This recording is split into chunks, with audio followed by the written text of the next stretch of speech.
Hello guys, my name is Nate and welcome back to my channel. Today I'm going to be doing my September reading wrap up. Now I did not read as much as I wanted to in September. I had a really good August. I read like 15 books and so I felt like I had a little bit of burnout, and so September just didn't read as much.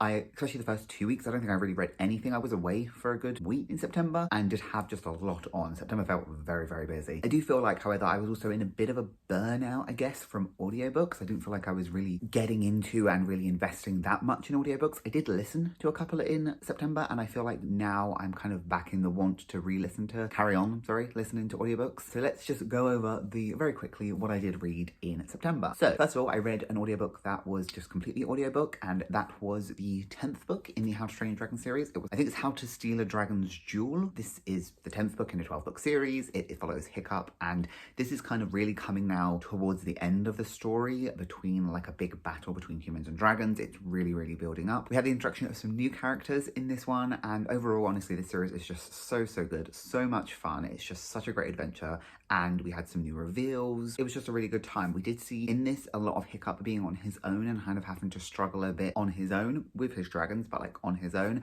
and so that was different. He didn't really have as many companions around him, especially at the beginning, but as we come to the end, we see a lot of build up of kind of people coming together and working together, and it was just a really good time. These are narrated by David Tennant. He does a fantastic job at them, and I really recommend, especially audiobooks, if you're looking for a fun, lighthearted, adventurous middle grade series. I really recommend the How to Train Your Dragon series. So other than that, I read 4 books and I read 2 manga, so I will go through those now. The next book that I did read was Northanger Abby. Now this book I did listen to, so I listened to the audiobook, but I do own the physical book, and I think when I was reading this, I didn't hate it. I wasn't enjoying it as much as I have some of the other ones, but I also don't know if this was where I had a little bit of audiobook fatigue. But I think now that I've finished it, kind of like looking back on it, I did quite enjoy it. Our main character in this, whose name I have completely forgotten, Catherine, is quite naive, and I actually really liked that about her. She's quite naive and quite hopeful and optimistic, and I think that was a really nice characteristic. And yeah, this is a really short book, and so sometimes it did feel like there wasn't much sense of a plot, or there was a lot 100% happening a lot of the time. And I think it's very much more about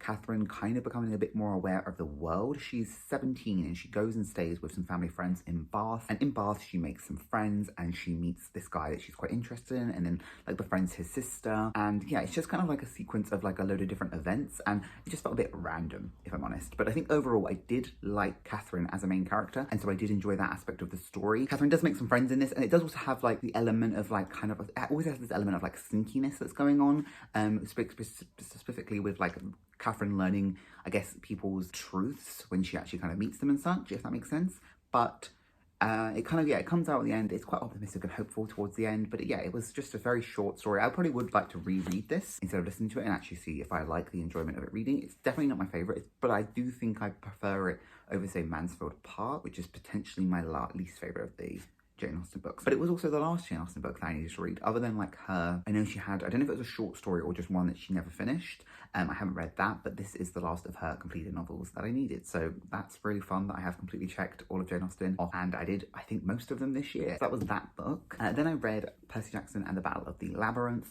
This is the 4th book in the Percy Jackson series, and I really enjoyed this. I think these books do such a good job of getting straight into kind of the action. It doesn't really leave a lot like of build up, especially because it's quite an established world, and there is just a lot of action that goes on in this book. You get Percy traveling a lot more through this labyrinth. There's a lot of fights that happen. There was the return of a character that I didn't really think I didn't know if we would see much more of. She gets introduced, I think it was in the 2nd book, or it was the 3rd. It was in the 3rd book, and she kind of comes back into this one at the beginning, and then that was all I thought we would see of her. But then she comes back in and actually kind of plays a bit more of an integral part in the story, which I thought was really nice. We are getting hints and more stuff of romance in these books now that Percy is a bit older, which I like seeing like the hints of. It doesn't quite take over the story, which I like, but it does feel natural to what a teenage boy would be kind of experiencing, as well as all of this like end of the world stuff. We meet some different new gods, which is always interesting. And yeah, it's definitely built it up that I'm very excited to read the 5th book. It's just a really good time. Most people know what Percy Jackson is, so I don't really need to explain it. But yeah, I had a really good time with this, and I think I just flew through it, and it was so easy to read. I think I ended up reading something like 150 to 200 pages. I had a coach drive to London, and I flew through it on that, and so it was just a really good time. I then kind of went off TBR for like a weekend and just read a couple of random books, and the first one was The Road Not Taken.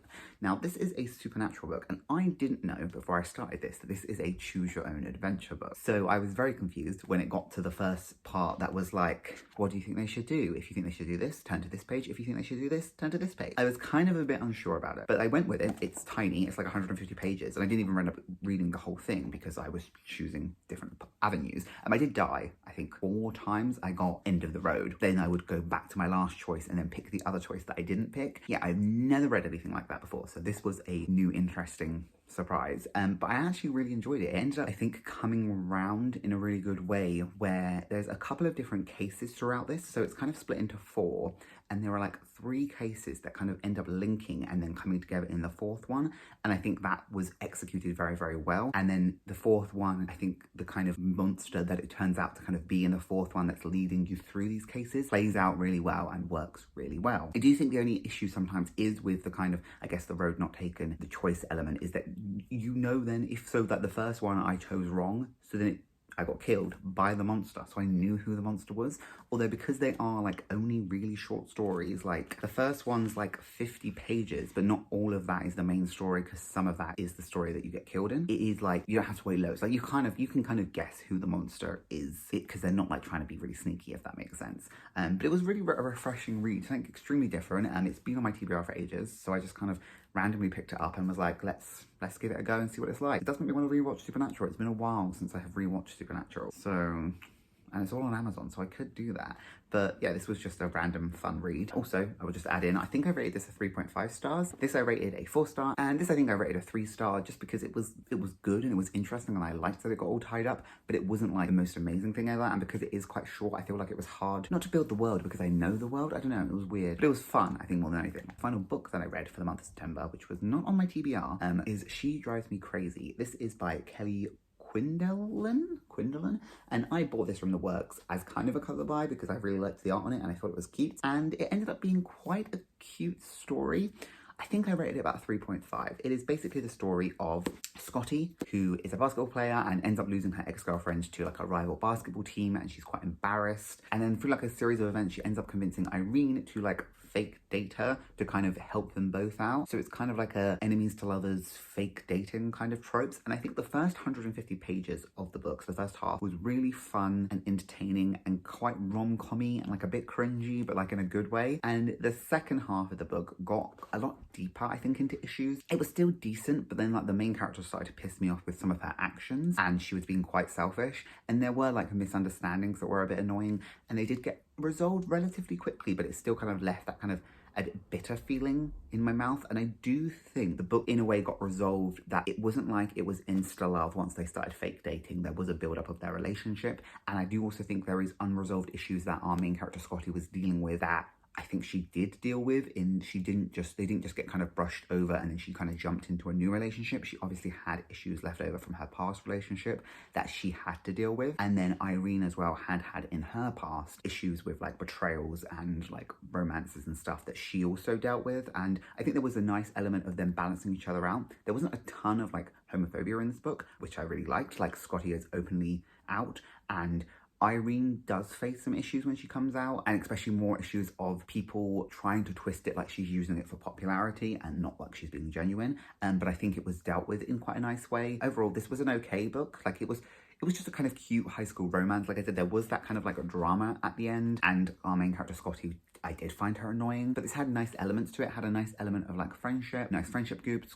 Scotty had a really nice family unit as well, which I really like seeing. And yeah, so overall it was a decent read. And then I only ended up reading 2 manga over the month. The first one was Haikyu volume 23. This is just carrying on the series. This is still stuff that's covered by the anime, so I have already seen it before, but it's just such a fun read. I absolutely adore Haikyu. This is basically all about Nekoma until the end. It kind of goes back to our main team, but it's just a good fun read. I really like Nekoma as a team. I really love some of the characters. So yeah, just a really fun read. It's volume 23, so I obviously really enjoy it. And then I did read volume 1, which is technically volumes 1 to 3 of Hot Gimmick. This was actually on my TBR, which is nice. I didn't like it. I rated it a 2-star. This is a very early shoujo in terms of, it was, I think, originally published in 2001 to 2002.